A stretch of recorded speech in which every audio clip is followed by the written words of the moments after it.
Good morning, good afternoon, or good evening. You might be doing some homework, research for your essay. Romeo and Juliet. We'll be basing it on this wonderful version, hard to see with this camera. Act 3 is a pretty tremendous act. Lots of things happen. Thought I'd throw you a couple images here off the bat. Mercutio and Tybalt fight. Romeo later fights Tybalt. And spoiler alerts, some people die. Okay. Here's the Zeffirelli 1968 version. Here's the newer version with Leonardo DiCaprio. And again, they try to be modern, so instead of swords, there's guns involved. All right, you're going to set up your notes just like you've done before, although in this version, I will not take the time to lay out the quotes for you. You do need to cite correctly. You do need 6 to 7 quotes for people to blame. This is your evidence log, if you will. This is your sheet of data upon which you will pore over and decide who is primary, who is most deserving of the responsibility for Romeo and Juliet's double suicide. Let's get into it. Right off the bat, Benvolio is not strong enough in telling Mercutio to retire or to go chill. You could argue Mercutio rejects this wise advice. It's hot, and if we meet, we shall not escape a brawl. We shall not miss a fight. And so Benvolio seems to be prophetic in these words, or foreshadowing. Mercutio literally rejects it when he says, "By my heel I care not." Again, you guys can pause this video and record these lines or refer to page 56. Was this line 36? Tybalt challenges Romeo. So Tybalt and Mercutio go back and forth, sort of talking mess to each other. But then Romeo shows up, and then Tybalt has this wonderful line. He says, "The love I bear thee can afford no better term than this. Thou art villain." In other words, he's saying, "You're evil, you're scum." And so you got this line where Tybalt challenges Romeo. Romeo being his brand new cousin-in-law, because he just married Juliet. So terrific timing, right, Tybalt? And then some people like to blame Romeo for this submission that he does. Some actors will even take a knee or get on both knees in front of Tybalt. And you can see Mercutio says this is vile and disgusting. And Tybalt, "You rat catcher, will you walk?" And so Mercutio's so pissed that he wants to fight Tybalt because Romeo is being too nice. And it's hard it's not hard. Romeo should stand his ground and fight Tybalt. He's been challenged. Obviously, we know that he sees Tybalt as family, and so he doesn't want to. So maybe he's doing the right thing. Maybe he doesn't deserve the guilt. But maybe Tybalt does, because look, Tybalt says, "Okay, fine, I'll fight you. I am for you." So Tybalt's willing to fight anybody, anytime. Whoops, I didn't mean to do that. What happens, though, is Romeo says, "Draw Benvolio and help me stop this fight." Tybalt, "Mercutio, stop doing this." And then while Romeo is between the two, Tybalt actually kills Mercutio. Most versions of this have it sort of like a grazing or glancing scratch, not a big thing. And so you could argue Romeo gets in the way of a good fight. They're big enough that they should be able to handle themselves. Tybalt doesn't stop fighting, so he's a good person to blame. Mercutio, I don't know. He could be to blame in this moment too. So here Romeo's like, "Oh my God, what happened?" And then all of a sudden Benvolio comes back and he says, "That gallant spirit hath aspired to the clouds." So in other words, Mercutio is dead. And then Romeo has this great line right here. He says, "Now Tybalt, take thy villain back again, that late thou gavest me, for Mercutio's soul is but a little way above our heads." Mercutio is waiting, staying for thine to keep him company. Either thou or I or both must go with him. God, such a good line.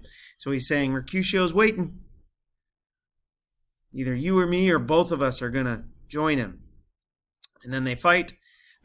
Romeo, here's the stage direction. It's usually as a minute long or a couple minute long fight in movies and plays. And here's the stage direction. They fight. Tybalt falls. In other words, Romeo kills Tybalt. You can refer to my Act 2 video, how to cite stage direction properly. But you just put Romeo and Juliet in the page number. Pardon the bells. They do not toll for thee. Lady Cap discovers this. And so does the prince, and Benvolio stays behind, but Romeo leaves. I am fortune's fool. Why dost thou stay, right? And so Romeo dips or departs, as Shakespeare would put it. She actually says that the prince should kill. So where I left off was, pardon the editing. She requests that the prince kill Romeo, even though she wasn't there. Speaking of the fact that she wasn't there, Benvolio does a pretty good job of laying out the sequence of events, arguably pretty accurately. And yet Lady Capulet says he is a kinsman, which makes him false. He speaks not true. And then again, Prince, Romeo must not live. You got to kill Romeo. So she's lying, or she's begging for death, and this betrays her strong tie to Tybalt. Perhaps it's a little too strong, which some people read into when they create the plays and movie versions of Romeo and Juliet. The prince, instead of killing Romeo, exiles him, which maybe is the wrong move. Maybe he should hear Benvolio, and so he makes a mistake in his consequences.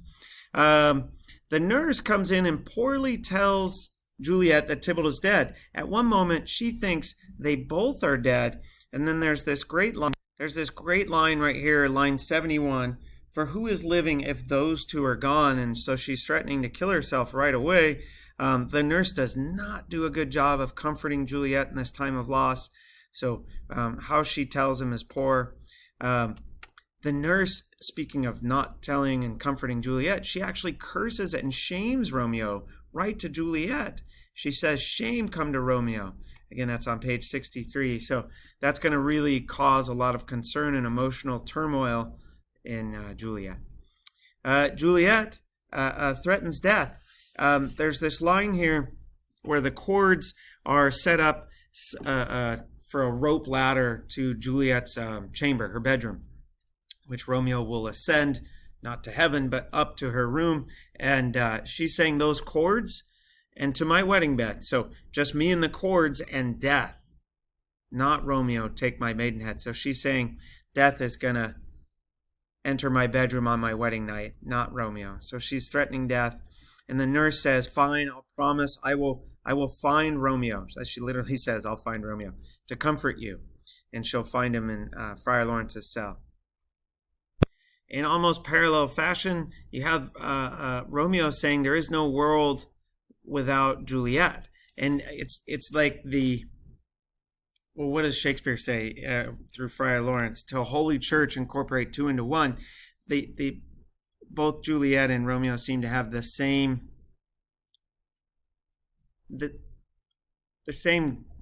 aim or goal in life, and it's towards being together, to being one. And without the other, there is no life. And it's painfully romantic. I mean, I love it. I think it's great. So they're saying the same thing. He's threatening that he can't live without her. Here's just, anytime the nurse talks, she's basically letting Romeo know that Juliet is just so distraught and upset and sad and crying and can't stop without her love. And this reassures Romeo. But again, it's several lines to blame the nurse because she finds Romeo and lets him know what's going on. And in this moment, it seems like in what vile part of this anatomy doth my name lodge? Most actors and plays would have this moment where Romeo tries to kill himself. So the stage direction is draws his dagger, but Friar's words are hold thy desperate hand. And so Romeo is so upset that he's actually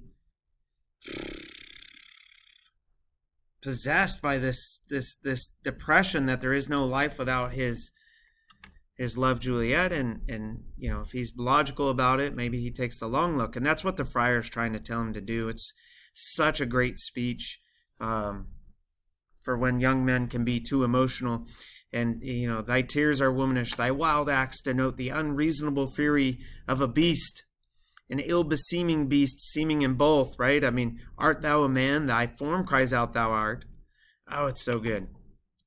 And he tells him there's a bunch of blessings on his back that he can't see. But anyway, the nurse, having heard this speech, remarks that it's amazing, and she would stay to hear more good counsel, but she's going to help Romeo and Juliet have their wedding night, and that would be Monday night, I believe. So they're going to have their wedding night Monday night. She's going to set up the rope ladder and make sure it works out.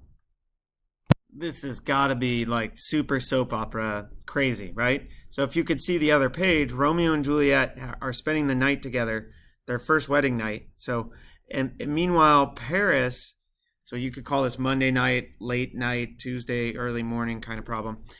Paris is asking for Juliet, but saying there's no time to woo her with all this sadness.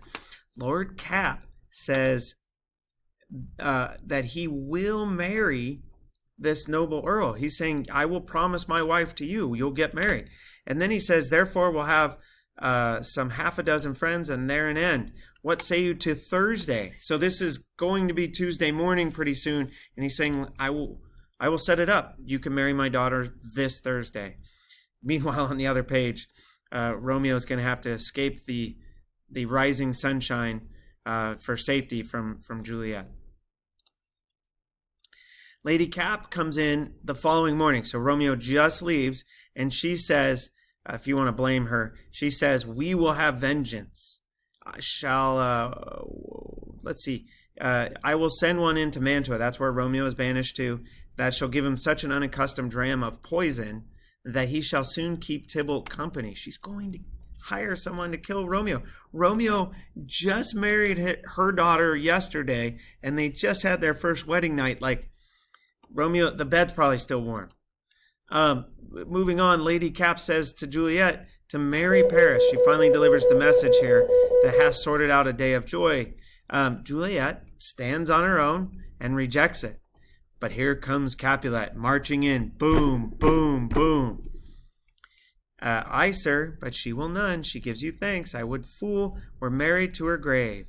And then Capulet on the next page, every line, he's just angry. Proud, and I thank you not, and yet proud. Mistress Minion, you fettle your fine joints against Thursday next to go with Paris, right? So he's so angry. All these lines, you better get your butt in church or never look me in the face. Speak not, reply not, do not answer me. My fingers itch. And when he says they itch, a lot of actors put their hand up.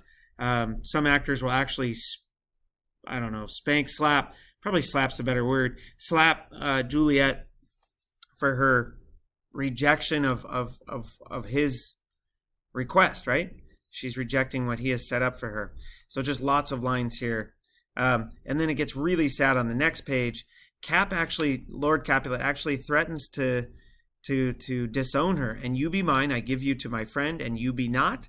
Hang, beg, starve, die in the streets. For by my soul I'll never acknowledge thee, nor what is mine shall never do thee good.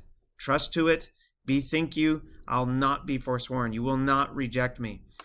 So her dad rejects her. Then Lady Capulet rejects her. She says, talk not to me. I will not speak a word. I have done with thee. So Lady Capulet rejects her. And then nurse, she says, this Paris guy is actually pretty good. Your first is basically dead, being banished. And so, just go with Paris. And then Juliet this is in a forum rejecting Juliet. Juliet says, wow, you have comforted me marvelous much. So Juliet has one person to turn to, just one. So she runs to the friar for remedy.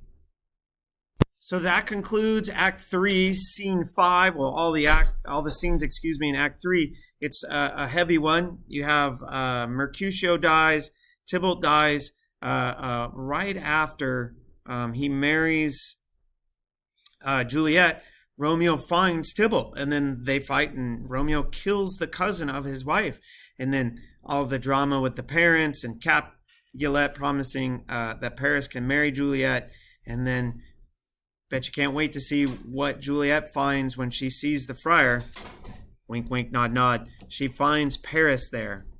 All right, guys, thanks for watching. I hope you're enjoying this. I hope you're keeping track of your evidence. I believe I said six quotes for your Act 3 log of evidence to blame someone for Romeo and Juliet's double suicide. Thanks, guys.